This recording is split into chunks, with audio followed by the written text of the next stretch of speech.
2017, plus que jamais, il est resté numéro 1 et dans quelques semaines, le 22 février prochain, il fêtera ses 30 ans de JT. Un véritable exploit. Il aime toujours passionnément l'info, les médias et il regarde la France au fond des yeux. Jean-Pierre Pernaut, bonjour. Bonjour Isabelle. Ravi de vous recevoir. Merci pour de m'accueillir. Ce tube spécial fin d'année. On va évidemment Je suis revenir... repasser la fin de l'année avec vous, c'est génial. Aussi. On va revenir sur votre année 2017, mais sur l'année média en général. Et puis, on ne va pas en dire plus, on recevra quelqu'un que vous appréciez particulièrement, une sorte de coup de cœur, voilà. On l'accueillera dans la deuxième partie, mais d'abord, forcément, qui dit fin d'année, dit bilan. En un mot, comment vous définiriez cette année 2017 ? C'est très mal terminé avec la mort de Johnny Hallyday, qui a été pour moi un événement, et pour des millions de gens aussi, lourd à supporter, à admettre, parce qu'il a accompagné toute notre vie. Donc je pense que cette année, elle est marquée par la mort de Johnny. On en reparlera d'ailleurs avec vous dans quelques instants. Et puis, votre année à vous, 2017 ? Une formidable année, le Trésor qui marche bien, ma deuxième pièce de théâtre qui a été lancée. Voilà, tout va bien, tout est parfait. Et puis une nouvelle émission qui cartonne sur LCI qui s'appelle Au cœur des régions. Tout va très vite, on le sait, à la télévision. Les programmes changent très souvent, ils s'usent rapidement. Est-ce que du coup, vous avez la sensation, mais justement, vous, d'être un pilier du PAF? Vous savez que vous êtes une exception? Non, je ne suis pas une exception. Quand on regarde, on n'arrête pas de dire que tout change à la télévision. Et j'ai plein de copains qui continuent à présenter des émissions qui s'appellent Michel Drucker, qui s'appellent Patrick Sébastien ou plein d'autres. Reichmann, qui est là depuis longtemps, et tant d'autres, Foucault et tout, tous. Le 22 février prochain, c'est la Sainte-Isabelle, déjà, mais surtout, c'est votre anniversaire. Vous allez fêter vos 30 ans de JT. C'est un record. Ça vous étonne encore aujourd'hui ? Oui, ça m'étonne, parce que quand je suis arrivé le 22 février 88, en remplaçant Yves Mourouzi et Marie Longry, j'étais là pour quelques jours, pour essayer de lancer une nouvelle formule peut-être. Et puis c'est vrai qu'on a réussi à créer, avec la rédaction de TF1 et la direction de l'époque, un nouveau journal basé plus sur les régions. Puis ça a pris, c'est monté, puis c'est resté en haut. Et on y met toujours tout notre cœur, toute notre passion, avec une petite équipe qui reste très soudée depuis le début. Finalement, vous êtes la preuve qu'il ne faut pas changer radicalement de formule à la télé quand ça marche. Pas forcément, il faut suivre l'air du temps. C'est-à-dire qu'il ne faut pas décréter des changements. Il faut suivre la société. Le journal de 13 heures d'aujourd'hui n'est pas du tout ce qu'il était il y a 30 ans. Il a évolué, la technologie a évolué, les préoccupations des gens ont évolué, la manière de regarder la télé a évolué. Donc on avance aussi, le journal change constamment. Il y a plein de nouveautés tout le temps.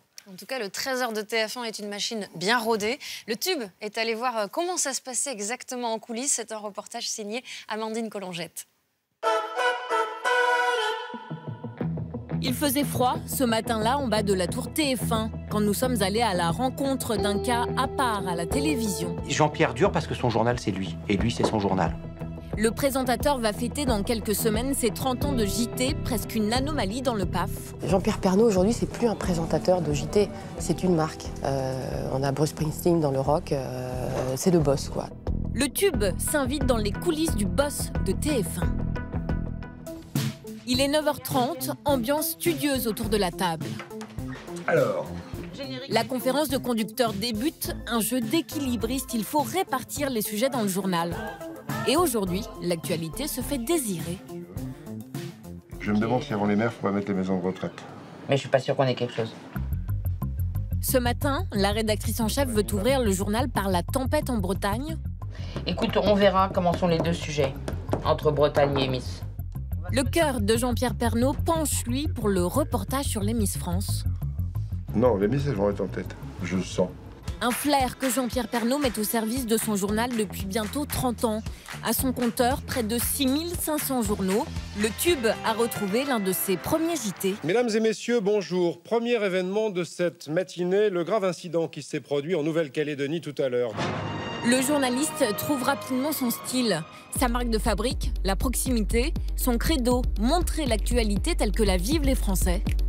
Je reviens maintenant au mauvais temps. Hier soir, la circulation était quasiment impossible dans la région Rhône-Alpes à cause du verglas. 400 voitures impliquées dans des accidents. D'ailleurs, ce matin, quand on se promène dans les couloirs, difficile de trouver des journalistes. La solitude avant l'antenne. Le Trésor de Jean-Pierre Pernaut est en grande partie fabriqué en région. Ce jour-là, sur les 15 sujets au conducteur, 12 ont été réalisés par les correspondants. À 10h, on hésite encore sur l'ouverture. On n'a pas vu le sujet sur la tempête en Bretagne, donc tout est encore possible. Pendant ce temps-là, Jean-Pierre Pernaut, lui, commence à dicter ses textes. Et bon anniversaire à Jean-Pierre Foucault, ça me fait plaisir. C'est la signature Jean-Pierre Pernaut. Je dis ce que je veux quand je veux. Point à la ligne. Une recette qui fonctionne. Chaque midi, il réunit plus de 5 millions de téléspectateurs. Un succès hors norme que nous décrypte Caroline Salé du Figaro. Il n'y a pas d'équivalent en Europe. Je crois qu'il a des audiences que personne n'est capable de faire. À l'heure du déjeuner, on a quasiment la moitié des Français, la moitié des téléspectateurs français qui regardent le JT de Jean-Pierre Pernaut. Pourtant, son journal est parfois moqué, pour ne pas dire décrié. Son confrère du 20h, Gilles Boulot, vante lui les qualités du journaliste. Pendant 25 ans, j'étais reporter. Et donc, mes rapports avec Jean-Pierre, c'était des rapports de reporter ou de correspondant à l'étranger avec le présentateur. Quand il vous appelle à 4 h du matin à Washington, il n'a pas forcément la réponse à la question, mais il sait quelles questions il faut poser pour que les téléspectateurs soient éclairés. Vous avez face à vous une bête de news. Je pense que c'est le journaliste de news le plus sous-évalué de France. Jean-Pierre Pernaut est-il pour autant irremplaçable ? Pour la première fois cette année, des rumeurs ont couru sur un éventuel départ. Des bruits renforcés par l'arrivée d'un nouveau directeur de l'information, Thierry Tullier. La jeunesse n'est pas liée à l'âge physique. Vraiment, il est très jeune, je dis en rigolant souvent dans les couloirs de la rédaction, il est le plus jeune d'entre nous, en vérité. Parce que, je vous l'ai dit, il est toujours à l'affût d'idées nouvelles pour pouvoir renouveler son journal. Donc honnêtement, non, ce n'est pas d'actualité. En tout cas, à mes yeux, Jean-Pierre Pernaut, il est encore là pour de nombreuses années. Jean-Pierre Pernaut continue à régner en maître sur son JT. Salut. On va partir au soleil de la Californie. Elles étaient avec moi sur ce plateau la semaine dernière. La preuve, ce jour-là, il ouvre son 13h par les Miss France. C'est vous le patron, hein? Mais non, on est plusieurs, on discute en permanence. C'est ça qui est bien dans ce métier et dans mon équipe, c'est qu'on est tout le monde, voilà, ça se fait dans la bonne humeur. On l'a vu un peu dans ce reportage. C'est sérieux, c'est rigoureux. Mais c'est vous qui tranchez. Mais quand il faut trancher, c'est moi avec Anne de Coudonov ou Fabrice Decas. C'est bien, c'est que vous avez quand même la main mise sur ce que vous allez raconter. Oui, mais c'est un journal, Gilles le disait, c'est un journal qui me ressemble un peu. Sinon, je ne serais pas aussi passionné par ce JT au bout de 30 ans. Alors depuis septembre, l'audience moyenne de votre JT est de 5,2 millions de téléspectateurs, avec même une pointe de part de marché, 44% le 5 septembre dernier. Là aussi, est-ce que vous avez conscience d'être une exception dans le PAF ? C'est rare que ça marche si bien. J'en ai conscience, mais je regarde les audiences de temps en temps, c'est vrai. Je suis très fier que les gens nous fassent confiance, parce qu'il y a un journal où il y a d'abord l'actu. Gilles le rappelait, il dit journaliste sous-évalué. C'est vrai qu'on parle toujours de ma partie magazine, dont je suis très fier aussi sur les traditions des régions. Mais la partie actu est très très forte. On l'a encore montré plein de fois cette année, avec les élections présidentielles, avec la mort de Johnny, avec plein d'événements qui se sont déroulés cette année. On l'a vu dans le sujet aussi, vous avez donc changé de patron de l'information à TF1. Thierry Tullier a remplacé Catherine Nel. Vous avez regretté son départ ? Quand on travaille longtemps avec quelqu'un, on est toujours triste du départ de quelqu'un. J'ai été triste du départ de Patrick Poivre-d'Arvor, du départ de Claire Chazal. Il y a très peu de départs à TF1. C'est une chaîne où on est très très stable depuis 30 ans, depuis que la chaîne a été privatisée. Donc il y a énormément de stabilité. Donc quand quelqu'un s'en va, ceux qui restent sont un peu tristes. Mais à chaque fois, ils sont remplacés par des gens formidables. Thierry, c'est quelqu'un qu'on connaît bien, qui a démarré à TF1. Et on est vraiment ravis qu'il soit revenu là. Et voilà, donc tristesse du départ de Catherine et la joie de voir arriver Thierry. On a revu quelques rumeurs, vous savez, cette année, sur votre possible départ. Vous avez réagi comment ? Ça vous fait rire ? Mais ça me fait rire parce qu'à les 2 ou 3 rumeurs qu'il y a eu cette année, c'est à chaque fois que je partais en vacances. Donc j'ai fini par faire un tweet en disant « Attention, je pars du 14 juillet au 15 août, donc, et je reviens le 16 août. » Voilà. On prévient tout de suite, vous allez en prendre quelques jours. Là, je vais revenir. Là, après les vacances, je reviens au 13h. Jacques Legros me remplace. Revenez, c'est sûr. Oui, Jacques me remplace depuis 20 ans et il arrête le 7 janvier. Alors, le 15 octobre dernier, voilà ce qu'on a pu voir sur TF1. Bonsoir et bienvenue à tous. Bonsoir, Monsieur le Président. Bonsoir. Merci de nous accueillir ici à l'Élysée. Vous ne vous êtes pas exprimé face aux Français à la télévision depuis votre élection, il y a 5 mois. Et ce soir, avec Anne-Claire Coudray et avec David Pujadas de LCI, nous allons vous poser les questions que les Français se posent et qui, pour l'instant, restent sans réponse. C'était l'un des événements télé de cette rentrée, la première interview télévisée au long cours du nouveau président Emmanuel Macron. On l'a vu, Gilles Boulot, Anne-Claire Coudray, David Pujadas. Il était où, Jean-Pierre Pernaut ? Je ne suis jamais dans ce type d'interview. Je l'ai été quelques fois dans ma vie. J'ai fait plusieurs émissions avec Nicolas Sarkozy qui s'appelait Parole de français. J'avais adoré les faire. Quant à ces interviews exceptionnelles, ça, c'était le soir à 20h. Donc il est logique que ce soit Gilles et Anne-Claire. Gilles qui est responsable des opérations spéciales et rejoint. Et on était ravis par David Pujadas qui a rejoint, qui est revenu à la maison de TF1 après quelques années d'absence. Pas de frustration alors de votre part? Ah, aucune, absolument aucune, parce que vraiment, ça, j'ai jamais eu de problème depuis 30 ans là-dessus, et je fais plein d'émissions aussi, d'autres.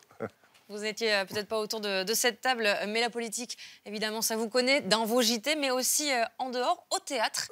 Après avoir écrit Piège à Matignon, votre nouvelle pièce, Régime présidentiel, est actuellement en tournée en France jusqu'à fin mai prochain même, avec notamment à l'affiche votre épouse, Nathalie Marquet, et Philippe Risoli.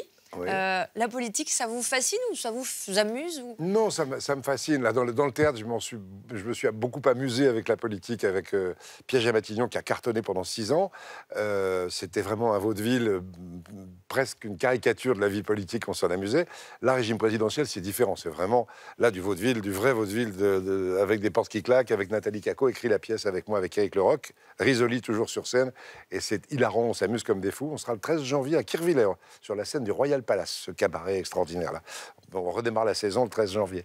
Mais c'est la politique en vrai, bien sûr, qu'elle est passionnante, qu'elle est intéressante.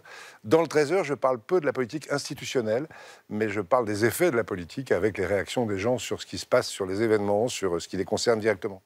Vous aimeriez jouer un jour? On pourrait vous voir sur scène? Ben pourquoi pas? J'ai pas le temps là avec le 13h, et puis comme je dis, on verra bien mais c'est pas impossible. Dans une quinzaine d'années, pourquoi pas?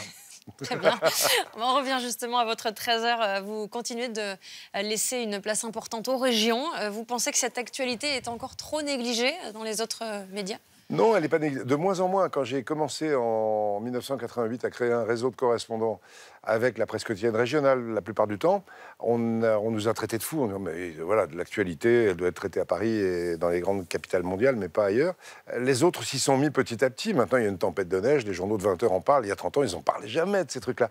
Donc petit à petit, ce que j'ai amené, enfin, voilà, j'ai découvert, moi j'ai fait ça naturellement parce que je suis d'Amiens, je regardais la télé, ça m'énervait d'entendre parler de la neige au pont de l'Alma quand j'étais dans la neige depuis un mois à Amiens. Mais voilà, donc je voulais qu'on amène la vie dans les régions, qu'on fasse vivre. Le journal est un journal national, donc on parle un peu de toutes les régions. Et tous les médias s'y sont mis depuis quelques années. Mais on a pris un peu d'avance. Et les régions, elles vous suivent pas seulement à la télé, en librairie aussi, puisque vous avez publié l'Almanach des régions 2018. Oui. Voilà, on retrouve aussi bien des lieux, des sites remarquables, des recettes de cuisine, même des pensées philosophiques. C'est le complément idéal de votre 13h? C'est le complément du 13h. Ça fait 8 ans qu'on sort cet almanach des régions qui est renouvelé chaque année par une équipe de journalistes formidables chez Michel Lafon. Et l'almanach des régions 2018, il est vraiment très bien réussi, avec encore plein de choses. Vous le disiez, des recettes de cuisine, c'est sur le week-end. L'année dernière, c'était des idées de balade pour le week-end. Et tous les jours, on ouvre une page de cet almanach. On lit une dizaine d'infos sur différentes régions. Et puis, au bout de 2-3 jours, on se dit, mais qu'est-ce que ce pays est beau? Et puis, on découvre des choses merveilleuses tout le temps, et des tas d'anecdotes, et des tas de richesses fabuleuses. C'est un sujet inépuisable? Ben, je ne sais pas s'il est épuisable ou pas, mais l'équipe qui le fabrique me dit, mais non, on a encore plein de choses. Il y en aura un en 2019, je peux déjà vous l'annoncer. Très bien. Alors, vous êtes intéressé, Jean-Pierre Pernaut, très tôt à Internet et aux réseaux sociaux. Vous êtes un des premiers animateurs de JT à vous être inscrit sur Twitter, je crois. L'enquête qui suit... Le premier à avoir créé un site Internet il y a très très longtemps, avec les coulisses du 13h et la rediffusion de tous nos magazines que les Français de l'étranger notamment, étaient contents de regarder sur Internet. Alors forcément, ce qui va suivre devrait vous intéresser.